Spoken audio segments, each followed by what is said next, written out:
Bienvenidos al cierre del dólar en Colombia. Soy Luisa Pérez y de estar con ustedes para entregarles toda la información sobre las monedas y los mercados del mundo. Así las cosas, les cuento que ya cerraron operaciones el dólar en Colombia y vamos a ver en qué valor registró su cierre, que es de 3.663 pesos. En la jornada estuvo operando entre un mínimo de 3.647 pesos y un máximo de 3.682 para quedarse en un promedio de 3.665. Por su parte, en la apertura de hoy, como podemos observar, se registró un valor de 3.664, lo que quiere decir que durante el comienzo de la jornada estuvo operando de manera baja, sin embargo, fue subiendo de manera progresiva para luego tener un pico a la baja que lo llevó a terminar la jornada en ese valor de 3.663 y la TRM se ubicó en 3.671 con un número de transacciones por 1.815. A propósito de la sesión del mercado cambiario, esto explica Mauricio Acevedo, quien es estratega de divisas y derivados de Corfi Colombiana. Las apuestas del mercado ahora prevén que la Reserva Federal recorte las tasas de interés en mayo en lugar de marzo, después de que las nóminas no agrícolas de enero superaran las expectativas. La economía estadounidense añadió 130.000 empleos en enero, una cifra significativamente superior a lo que se esperaba de 66.000 empleos y también muy superior a la lectura de diciembre, que fue de 48.000 empleos. La tasa de desempleo también bajó al 4.3% desde el 4.4%. El mercado ha mostrado un panorama mixto del mercado laboral estadounidense. Analistas y expertos ven una situación de ni contratar ni despedir. La creación de empleos se ha enfriado y los recortes de personal son elevados. Los detalles más sólidos del informe de empleo de enero son evidencia adicional para los funcionarios de la Fed de que el mercado laboral se ha estabilizado después de un periodo más débil a mediados del 2025. Lo más importante es que la tasa de desempleo volvió a caer al 4.3%, incluso con un aumento en la tasa de participación laboral.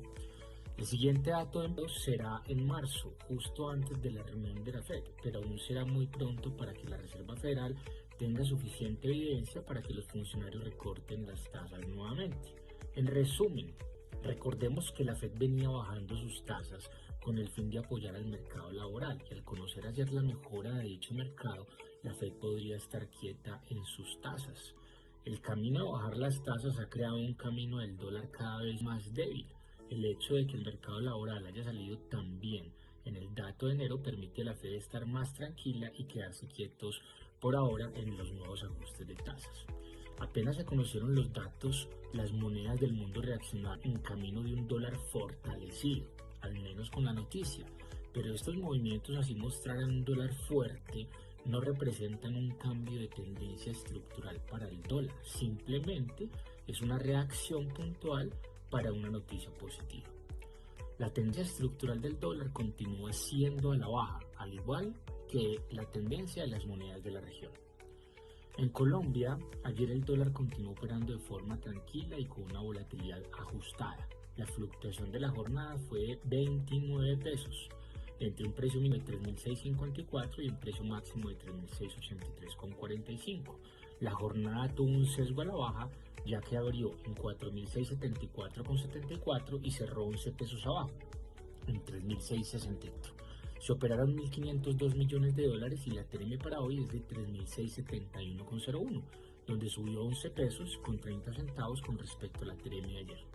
Los niveles a tener presentes para hoy son los siguientes, como resistencias 3.674, 3.684 y la figura de 3.700. Como soportes 3.654, 3.641 y 3.635. Las monedas, luego de perder valor con respecto al dólar, luego los datos de empleo, hoy amanecen operando en lateral. En el plano internacional, un yen resurgente se encaminó hacia su mayor ganancia semanal en más de un año el jueves, agregando presión sobre el dólar y sugiriendo que un cambio de humor puede estar en marcha en el mercado de divisas. Les cuento que el yen ha subido alrededor de un 2,8% frente al dólar desde que el Partido Liberal Democrático del primer ministro Sanae Takaichi obtuvo una victoria aplastante en las elecciones del domingo, y si su fortaleza se mantiene hasta el viernes, viernes marcaría el mayor aumento semanal desde noviembre del 2024. Una cuarta sesión consecutiva de ganancias impulsó al yen hasta 152,25 por dólar, cotizando por última vez a 152,90.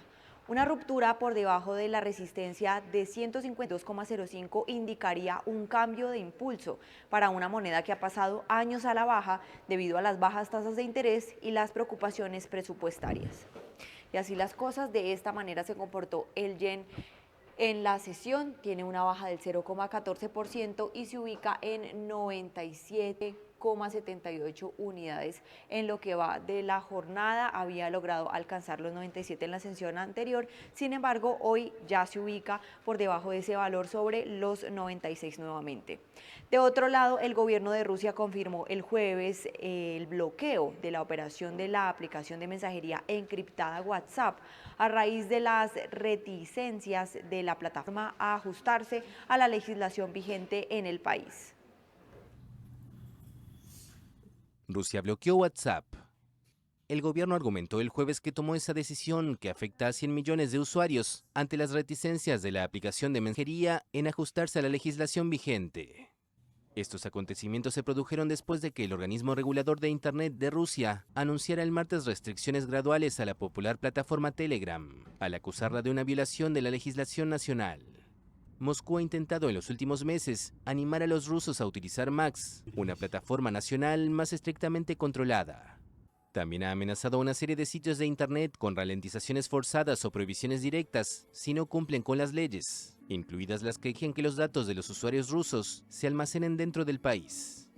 Los críticos de Moscú y los defensores de los derechos humanos afirman que las restricciones rusas son un claro intento del Kremlin de aumentar el control y la vigilancia del uso de Internet en Rusia, en medio de una amplia represión de la disidencia durante la ofensiva en Ucrania.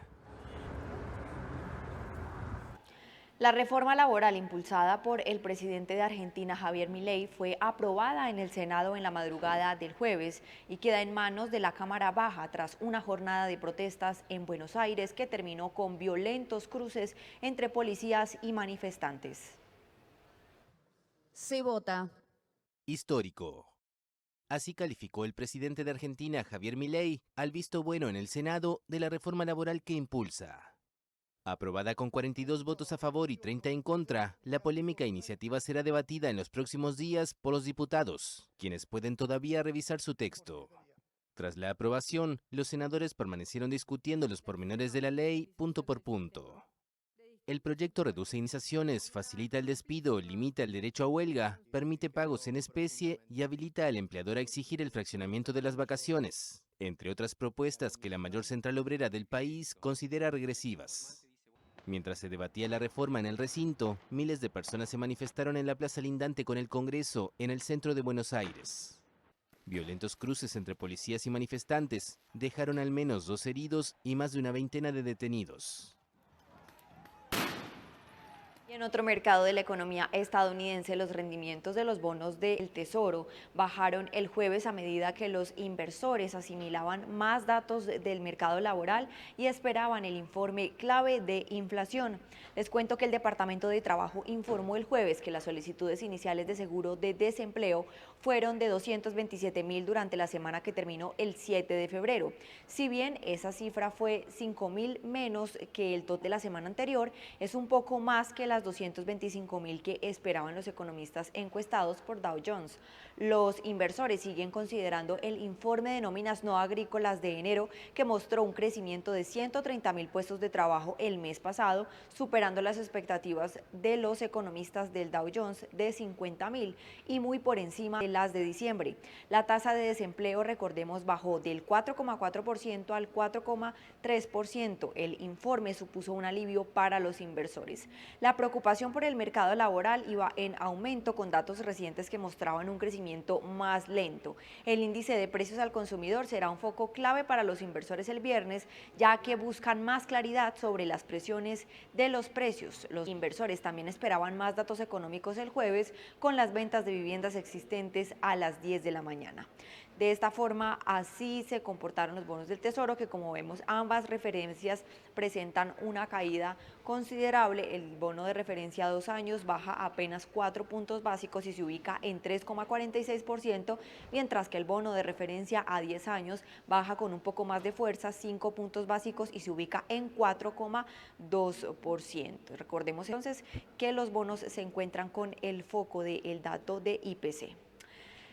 Los precios del petróleo cayeron el jueves mientras los inversores sopesaban la reducción de la previsión de la demanda mundial de petróleo para el 2026 por parte de la Agencia Internacional de Energía frente a una posible escalada de las tensiones entre Estados Unidos e Irán.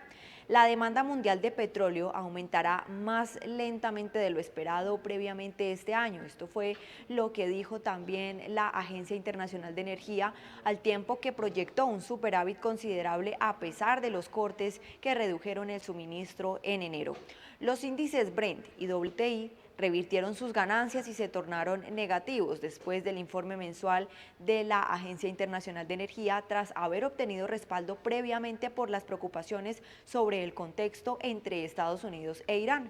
El presidente de Estados Unidos, Donald Trump, dijo después de las conversaciones con el primer ministro israelí Benjamín Netanyahu el miércoles que aún no habían llegado a un acuerdo definitivo sobre cómo avanzar con Irán, pero que las negociaciones con Teherán continuarían. Trump declaró que estaba considerando enviar un segundo portaaviones a Oriente Medio si no se llega a un acuerdo con Irán. La fecha y el lugar de la próxima ronda de conversaciones aún no se ha anunciado.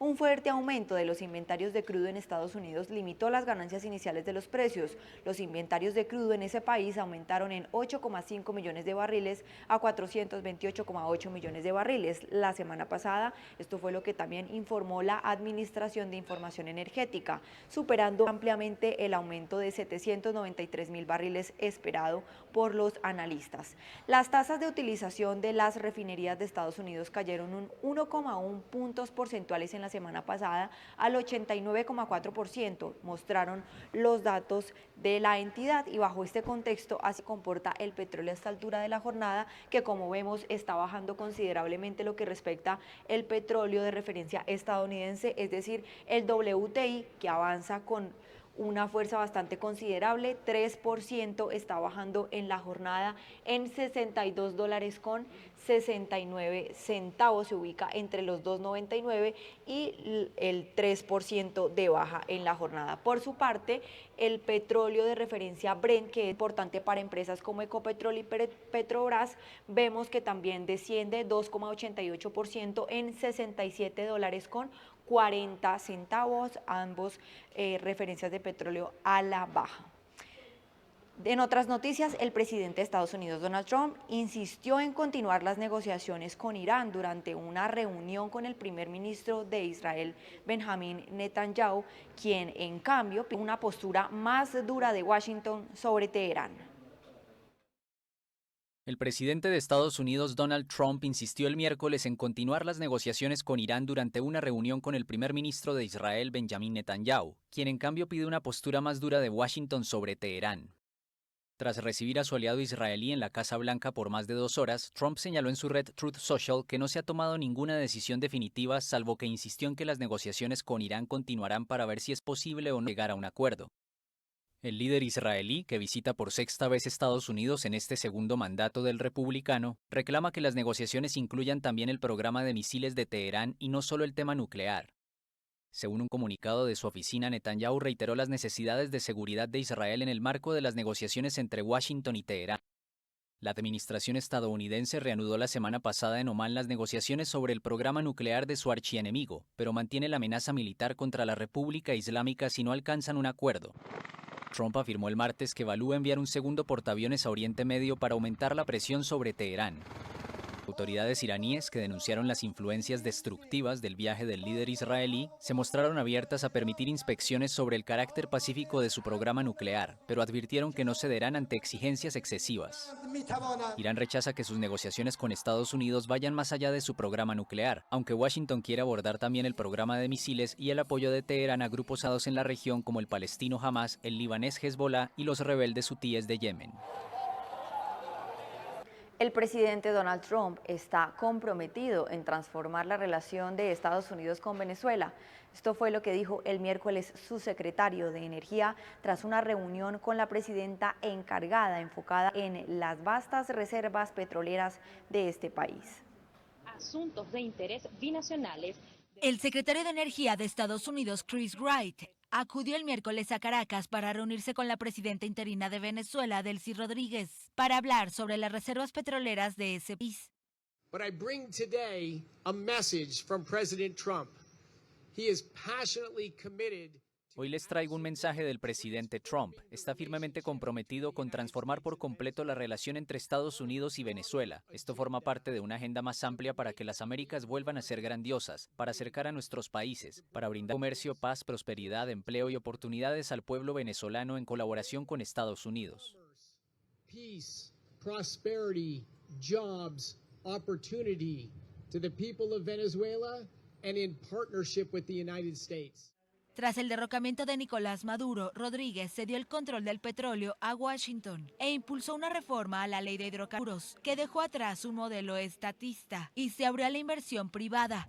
Trump hizo la primera venta que generó $500 millones para el país y la ley de hidrocarburos halla en el camino para facilitar los negocios con Estados Unidos e incrementar el flujo de dólares. La agenda del encuentro entre Rodríguez y Wright abordó el establecimiento de una asociación productiva a largo tiempo que permite una agenda energética beneficiosa para ambos países. El primer punto es el establecimiento de una asociación productiva a largo tiempo. El sector petrolero venezolano está bajo embargo de Estados Unidos desde 2019, aunque desde la aprobación de la reforma el Tesoro estadounidense ha emitido licencias que flexibilizan las sanciones. Washington anunció nuevos pasos para suavizar las restricciones sobre la industria petrolera venezolana, al autorizar licencias para suministrar equipamiento al sector, así como el flete de buques y ciertas operaciones portuarias y aeroportuarias. Venezuela busca aumentar su producción de crudo con un 18% en 2026, con la reforma a la ley petrolera. Y con esta información llegamos al final de este espacio. Espere a continuación toda la programación que tenemos para ustedes aquí en Primera Página, el canal de los negocios.